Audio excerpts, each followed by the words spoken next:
Exodus 21, the law concerning slaves. These are the ordinances that you shall set before them.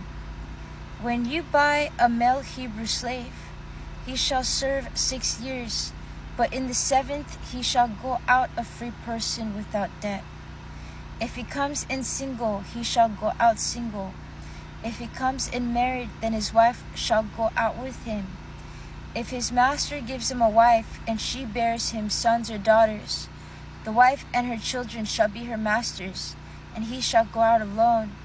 But if the slave declares, I love my master, my wife, and my children, I will not go out a free person, then his master shall bring him before God.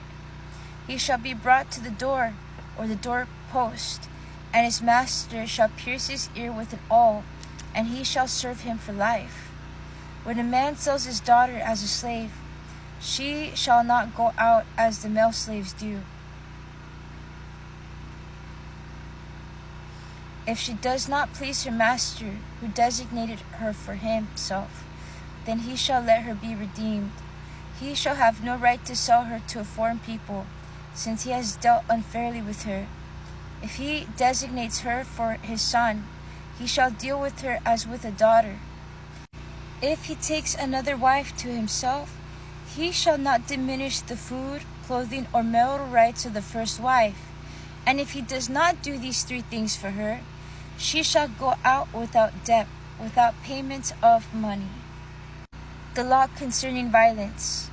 Whoever strikes a person mortally shall be put to death. If it was not premeditated, but came about by an act of God, then I will appoint for you a place to which the killer may flee. But if someone willfully attacks and kills another by treachery, you shall take the killer from my altar for execution. Whoever strikes father or mother shall be put to death.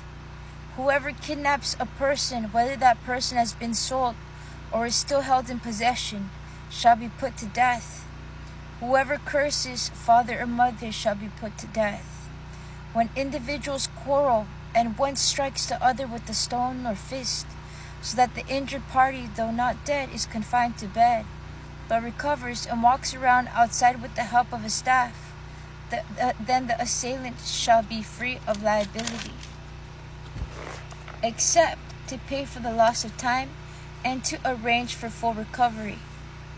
When a slave owner strikes a male or female slave with a rod, and the slave dies immediately, the owner shall be punished.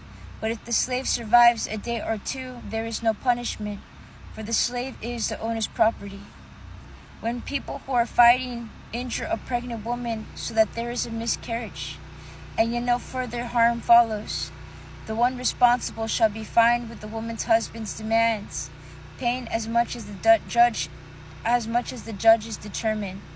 If any harm follows, then you shall give life for life, eye for eye, tooth for tooth, hand for hand, foot for foot, burn for burn, wound for wound, stripe for stripe.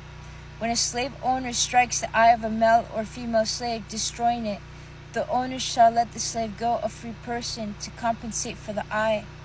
If the owner knocks out a tooth of a male or female slave, the slave shall be let go, a free person to compensate for the tooth. Laws concerning property.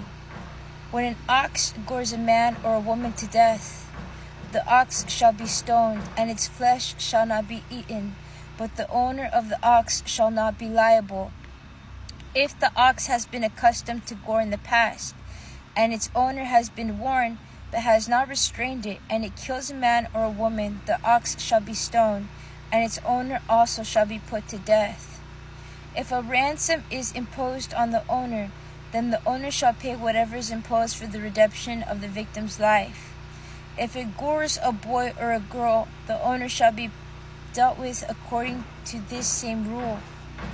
If the ox gores a male or female slave, the owner shall pay to the slave owner 30 shekels of silver, and the ox shall be stoned. If someone leaves a pit open or digs a pit and does not cover it, and an ox or donkey falls into it, the owner of the pit shall make restitution, giving money to its owner, but keeping the dead animal. If someone's ox hurts the ox of another so that it dies, Then they shall sell the live ox, and divide the price of it, and the dead animal they shall also divide. But if it was known that the ox was accustomed to go in the past, and its owner has not restrained it, the owner shall restore ox for ox, but keep the dead animal.